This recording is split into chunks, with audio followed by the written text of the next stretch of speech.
मैं Thomas Alva Edison. जब मैं स्कूल पढ़ रहा था और मुझे स्कूल जाते हुए सिर्फ 3 महीने ही हुए थे, मुझे स्कूल में एक लेटर दिया गया और कहा इस लेटर को अपनी मम्मी को दे देना और कल से स्कूल आने की कोई ज़रूरत नहीं।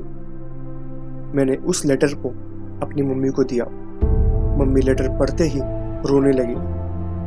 मैं समझ नहीं पाया था कि क्या हुआ और मैंने मम्मी से पूछ लिया कि मम्मी क्या लिखा है उस लेटर में। मम्मी ने कहा कि बेटा इसमें लिखा है कि आपका बेटा बहुत ही जीनियस है। ये स्कूल आपके बेटे को पढ़ाने लायक नहीं है और ये स्कूल में ऐसा कोई टीचर नहीं जो आपके बेटे को पढ़ा सके, इसलिए आप इसे घर पे ही पढ़ाइए। मैं इस बात को सुन के बहुत खुश हो जाता हूँ और मोटिवेट हो जाता हूँ। तब से मेरी माँ मुझे गाइड करती थी, मुझे पढ़ाती थी।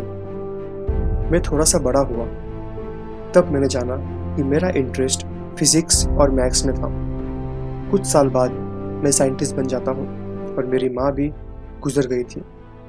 एक दिन मैं अपने घर का साफ सफाई कर रहा था।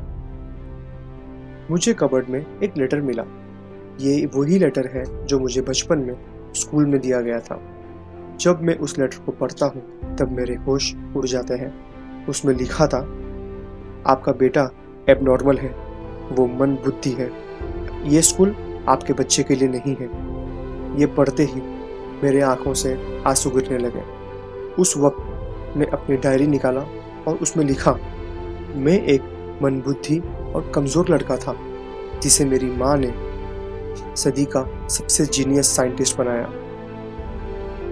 आपको इस कहानी से क्या सीखने को मिलता है कि लोग आपके बारे में क्या सोचते हैं या क्या बोलते हैं, इससे फ़र्क नहीं पड़ता।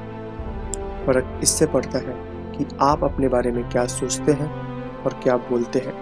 अगर उस समय मेरी माँ ने मुझे उस लेटर में क्या लिखा है ये बता दिया होता तो शायद आज मैं इस सदी का सबसे महान और सबसे प्रसिद्ध साइंटिस्ट नहीं बन पाता।